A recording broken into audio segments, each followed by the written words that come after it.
So I record a video on how Splatoon 3 has kind of busted competitive multiplayer on Switch 2 because of the squid roll glitch. I record that video, but then before we can edit it, Nintendo announces a new Splatoon game and how Splatoon 3 is getting the big free upgrade treatment on Switch 2. So then I'm like, oh, okay, well, all right. Well, now this is the video. Now the video is playing Splatoon 3 with the update and doing an impressions thing or something. And then I go to play and the servers are down. There's this giant Google Cloudflare something or other outage just across the internet. So all of Nintendo's online services were down for a bit. I'm like, okay, I guess I'm just not playing Splatoon this week. Every attempt to do a Splatoon video, it's not working out. But now it is Monday and I'm here and I've played the game a good amount and I finally got to play online. So now I'm finally here to talk to you about the Splatoon 3 update game. And there are many Switch 1 games, obviously, that I wish to see running at higher resolutions and frame rate and whatnot. But if I got a list of the top games I extra super duper want to see running well on Switch 2, Splatoon 3 was pretty up there. I love these games. I think they are amazing visually. It really just, it's the ink. I think that's really what it comes down to. I love a lot about Splatoon as a whole, but I'm enamored with that ink.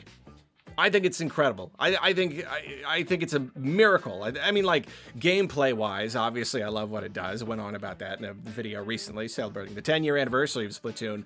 But just visually, just the fact that it's flying all over the place and everybody is shooting it everywhere, and yet the game is still somehow calculating it all and keeping track of where it lands, and it just looks really cool. Just splattering ink all over the place. It was awesome 10 years ago, and it is awesome now. There's still not quite any game like it that I have played that just it gives such an amazing tactile feel to it. And I just really wanted to see that, but at an even higher resolution, running even better. And these games already run ridiculously well. I don't even get it. There's so much behind the scenes, under the hood kind of tweaking that they did. The image it's so dynamically scaled. Whatever you're doing, wherever they can lower the resolution in a way that you can't even really tell, they'll do it to just scrape every little bit of performance that they can out of it. It's already something of a technical miracle. But what would the game look like without having to employ quite so many little tricks? If it had a whole bunch of juice to just run as well as it possibly could. I've always been curious. And now we have our answer. It is here. I have played it. And you know what? Splatoon 3, after the free update, on my Switch 2, on my 4K TV, it looks so good. It looks so good. Let's talk about that paint, that beautiful, glorious paint. It looks amazing. I mean, it looks like paint. I mean, ink, sorry. It looks like the ink. But just, I don't know, something about seeing so much detail, so few jaggies, playing it on this big TV. I can get closer to the TV now and being able to see so much more detail, laying out the ink all over the place. And it's just smooth, it is just nice and smooth. The frame rate has always been pretty darn smooth. Obviously, if you're playing online, you're more likely to get hitches here and there. But it's been a pretty darn smooth experience. They've always prioritized the frame rate, but now seeing that the visuals are just as smooth as the frame rate, it just, I don't know. It's like the scales have been removed from my eyes. It's a breath of fresh air. You just, oh, yes. I don't know. I'm not in the game, and yet me looking at the game and feeling the game and putting my consciousness into the game. It feels like I can just stretch. I can just open my arms. I don't know. Does that make any sense at all? I don't know. But that's how I feel looking at this and playing this. It just feels good. It always felt good, but now it feels really, really good. And of course, it's not just the ink. It's everything. In-game, Yeah, it just runs really well. I mean, it's almost hard to even like pay attention to how much better it looks when you're in it, when it's all good. And that's again, that's why you know, the base game, its original form, it still already looks so good because the action is so crazy and the ink is flying all over the place. You barely even have time to like stop and look at the finer details. So it already just seemed fine. But it does look that little bit extra good in the times when I do stop and just kind of like, wow, I can really make out these details. I can really see. I can just see further away, you know? It's just, I don't know. It's just nice. And it's funny because when I was doing that squid roll glitch video, I was wondering, like, are they going to give Splatoon 3 a free upgrade? Or, like, if they made the game perform better for people on Switch 2, would that give them an unfair advantage over people playing on Switch 1?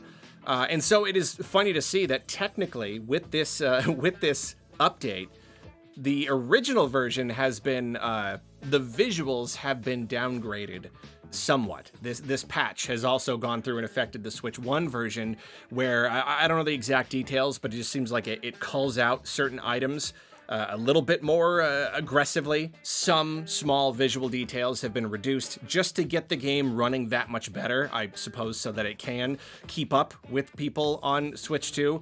And I haven't seen any comparisons or anything. I would not be surprised if no one could even tell the difference. You know, I don't think they've made dramatic changes to how the game looks. It's probably more of that technical wizardry they've already been employing. It's probably just a bunch of stuff you wouldn't even notice, and yet they have wrung that much more frames out of the experience for us. So I don't know. I thought that was interesting. But yeah. Back to the Switch 2 version, every single thing looks better. Everything is just that much more smooth. But you know what? Okay, I love the ink, but you want to talk about a shock. It's the square. It's like the city square. Cause like ever since the beginning, you know, first Splatoon, all 3 games, the hub area runs at like half the frame rate, if not less. I could never tell if it was like extra choppy or if it always just felt choppy compared to the very, very smooth 60 FPS actual gameplay. But like, it's always been a thing. You know, there's just so much like visual detail to take in, so many NPCs with a lot of different animations, and just the city itself is just very big.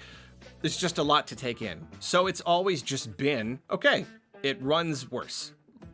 You know, it's just something that we've had to get used to. When you're in the game and you're playing the game, that's one thing. But if you're in like a little hub area like this, it's just not going to run as well. It's just the way that it is. We get used to it. So it almost seemed like it was the rule. You know, it almost seemed like, oh, it doesn't even matter what hardware you're playing on. It just doesn't, right?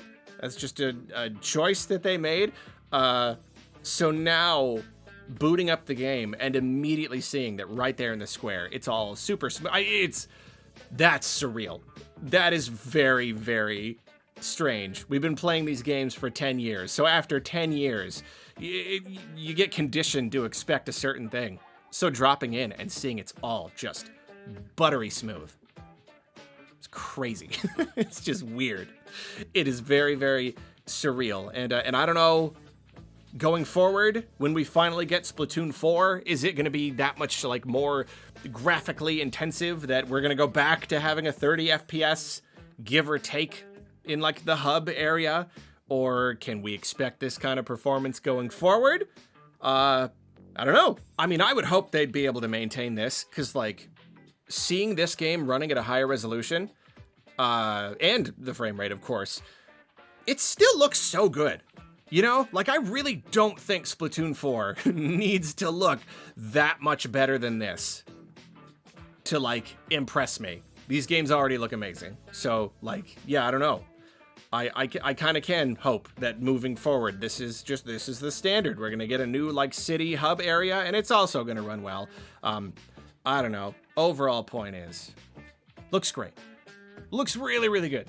I have been kind of itching to play another like Splatoon campaign. It's been a little while. I don't know if I want to wait for Splatoon Raiders or if I just want to jump back into the campaign for 3. They're all fun. I'd say Splatoon 3's campaign was like, it ended up being like a little bit disappointing in ways. It was a little bit short. kind of felt like a series of like tutorials, but like it's still always fun, and the bosses are amazing, the levels are super fun. Yeah, I don't know. This may be the time to get back into a little bit of Splatoon. Not competitive multiplayer, that's for sure. I jumped into a handful of matches, you know, to try out the online and to see if the visuals and the performance worked well while online, and it did. Went real well. Didn't mean I could win. Didn't mean I could win very often. Boy, I'm not good at this game. I'm not good at these games, people. I tell you. I played several matches, did very, very poorly, and then we finally won one just because my other teammates were like 1,000 times better than me instead of 900 times better than me. And I went, okay, that's it. I'm going to George Costanza. That's it. I'm out. This is my peak. See you all next time. See you at Splatoon 4.